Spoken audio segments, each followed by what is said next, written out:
Welcome to the deep dive. This is where we take your sources, pull out the key insights, the really important stuff, and basically give you a shortcut to being well informed. Plus, some surprising facts along the way. Yeah, hopefully keep you hooked. Exactly. So today we are plunging into the untold story of one of modern fiction's most iconic figures. And our sources definitely suggest maybe one of the most misunderstood. We're talking about Elphaba. Better known, of course, as the Wicked Witch of the West. It's just fascinating, isn't it? Because for, like, decades, L. Frank Baum's Wonderful Wizard of Oz, and especially that 1939 movie, Absolutely, the movie. it just cemented her as pure evil. Green skin, cackle, pointy hat, the whole stereotype, the villain, end of story. But that's where our sources come in, particularly Gregory Maguire's novel Wicked, and the works inspired by it. They really push us to look deeper. A lot deeper. To actually question that entire narrative we were fed. And that's the interesting part, because even Wicked itself, you could argue, doesn't always dig deep enough into why she is the way she is beyond just the green skin. Right. So that's our mission today in this deep dive. We want to uncover those layers, the truths about Elphaba's beginnings. Yeah, starting from her pre-traumatic birth, her family situation, all the way through to the, let's call them systemic injustices in Oz, the things that really shaped her. Things that shaped her into the figure we think we know. Exactly. So you're hopefully about to find out why maybe wicked isn't the right word at all. Maybe it's more about resistance. Okay, so where do we start peeling back those layers? The name itself is actually a great place to begin. Elphaba. Right. The name. It sounds kind of unique, maybe a bit strange, but there's a hidden meaning. It's derived directly from the initials LFB. L. Frank Baum. L. Frank Baum himself, yeah. Maguire basically named her after the original creator. Wow, I never knew that. Okay, that immediately changes things. Like Maguire's putting a little code right there at the start. It really is. It signals this authorial reframing. Yeah. It's like he's turning the spotlight back onto the supposed villain and saying, hey, maybe you only heard one side of this story. So the name itself is kind of an act of defiance or reclaiming. Precisely. It's more than just a clever nod. It's Maguire saying, I'm using the original creator's foundation, LFB, to build something entirely new from her perspective. Her name becomes this foundational act of rebellion, reclaiming her identity from a history that got twisted. That's fascinating. And that act of rebellion, that reframing right in the name, it almost sets the stage for her actual entry into the world, which was anything but ordinary. Oh, far from it. In Maguire's novel, her birth is, well, it's intense, traumatic, symbolic, pretty grotesque, honestly. It's not just a quiet arrival, it's an event. We find out her mother, Milena Throp, had this affair, right, with some traveler. Yeah, traveling stranger who gives her this mysterious green elixir. Yeah. Before Elphaba's conceived. And the result of that combination is shocking. A baby born with bright green skin, sharp teeth apparently, and this weird, profound aversion to water. So instant fear, instant rejection. From everyone, even her parents. Her mother, Milena, is deeply ashamed, and her father, Frex. He's this very zealous preacher type. Fire and brimstone. Exactly. He sees her as either a curse from the unnamed god or maybe some kind of divine test. Not exactly a warm welcome. So literally from her first breath, she's marked as other. Just because of how she looks, it really hits home, doesn't it? How much appearance can dictate destiny, or at least perception? Absolutely. And our sources really draw a line from this early trauma, this immediate othering to her later personality, her mistrust, her difficulty accepting affection, maybe even love, and definitely her refusal to just conform. It connects to so many real-world issues, too, like discrimination based on appearance, colorism, ableism. It's all baked in from the start. And that difficult start bleeds right into her home life. If you thought the birth was bad, the family dynamic wasn't much better. It was dysfunctional, to put it mildly. You had the father, Frex, obsessed with religious purity and probably judging her constantly. Right. And then the mother, Milena, who was emotionally distant, seemingly addicted to those green elixirs. The same kind, maybe. It seems implied, yeah. And she just seemed incapable of real maternal warmth towards Elphaba. And then, to complicate things even more, her younger sister arrives. Nessarose, born without arms. But instead of being othered like Elphaba, she's immediately seen as special, almost holy. The Holy One. She gets all the reverence, all the attention. While Elphaba is pushed further to the side, ignored or maybe feared, it creates this core contradiction in Elphaba's life. you know. How so? Well, she's constantly being told, or at least shown, that she's dangerous or wrong or cursed. But internally, she feels things deeply. She wants to do good. She has these strong moral convictions brewing. That disconnect must be incredibly painful, to be seen as monstrous when you feel, well, human. Exactly. And that rejection, that lack of validation at home, it's what ultimately pushes her out. She starts looking for acceptance, for purpose, somewhere else. Which leads her to Shiz University. Cheshires. Which, in a way, is her first real chance at something resembling normalcy.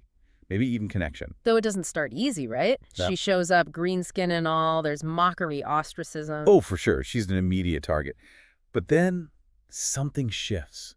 Her intelligence, she's brilliant. And that starts getting her noticed by people in power, like Madame Morrible. And even, eventually, the wizard himself hears about this unusually gifted green student. But maybe the most crucial connection she makes at Shiz is with Galindo.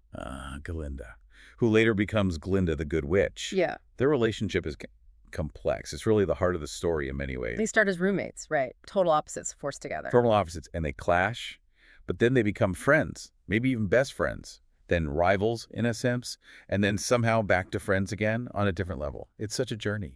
It really humanizes both of them, doesn't it? It's not just good versus wicked. It's two complicated women navigating a complicated world.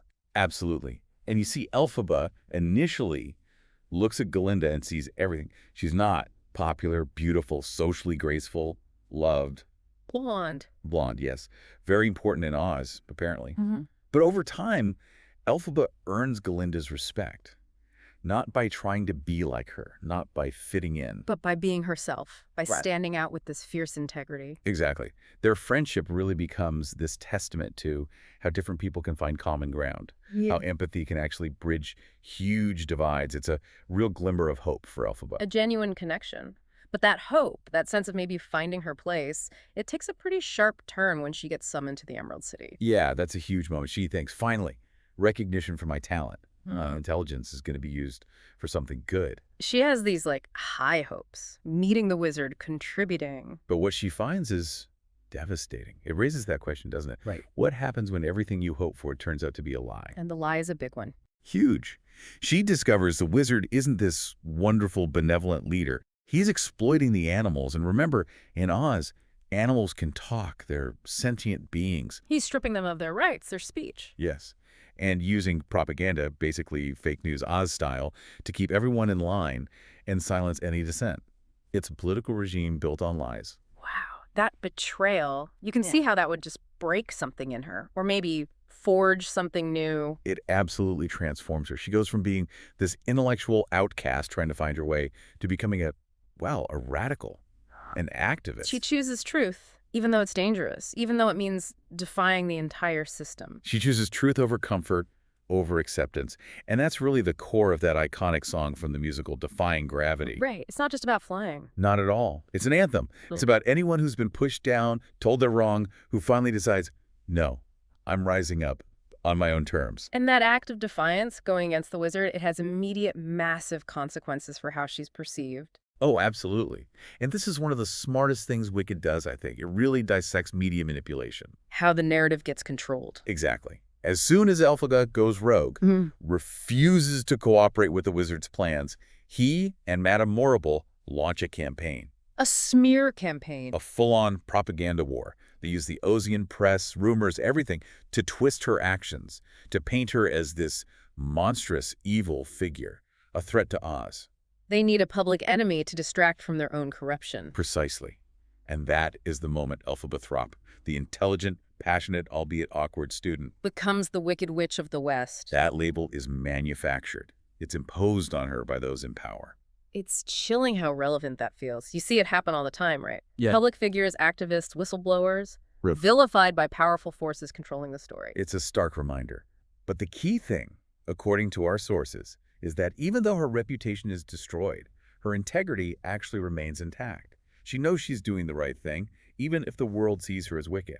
And amidst all this political turmoil and character assassination, there's also her personal life, her relationship with Fyro. Fyro. That adds another layer of complexity.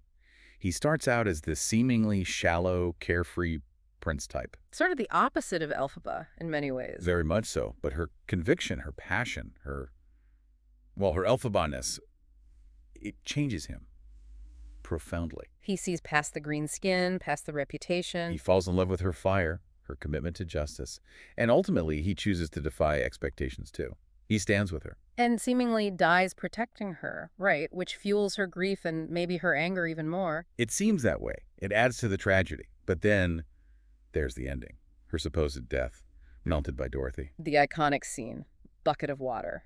But even that, according to Maguire's later works, isn't the full story. It was manipulated. Another staged event, in a way. Wait, so she doesn't actually die? The reveal is, Ah. no, she fakes her death. With Fiyero, who also wasn't really dead, just transformed. They escape together. They disappear. Wow, okay, so why? Why fake her death and leave? The rationale given is pretty powerful. It's partly for her own freedom to finally escape the Wicked Witch label. But it's also strategic. How so? By disappearing, by letting the world believe she's gone, it clears the path for Glinda. Glinda can take power, seemingly having defeated wickedness, and tried to reform Oz from the inside. So Elphaba makes a sacrifice. She gives up her name, her reputation, her chance to clear her name publicly. Everything. For the greater good of Oz, potentially.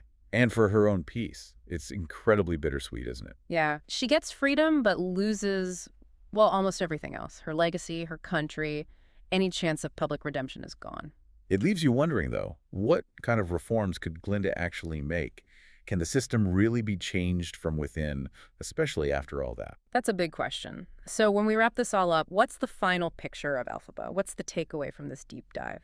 I think the clearest takeaway is that her story isn't about villainy at all. Not inherent villainy, anyway. It's a story about survival, first and foremost. Survival against prejudice, against a system designed to crush dissent. Exactly. It's about resisting labels. Choosing what you believe is right, even when it's incredibly hard, even when it makes you an enemy. And embracing who you are, green skin and all, despite what everyone else thinks or says. So, yeah, calling her wicked, it just completely Yeah. misses the point. She's misunderstood. She's been deliberately maligned by those in power.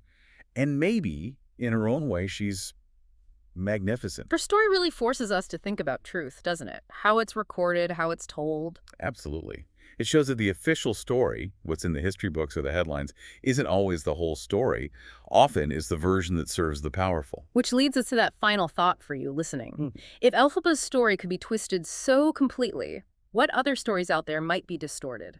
Whose voices aren't being heard? What does that mean for how you approach information? How you decide what's true in your own life? Something to think about.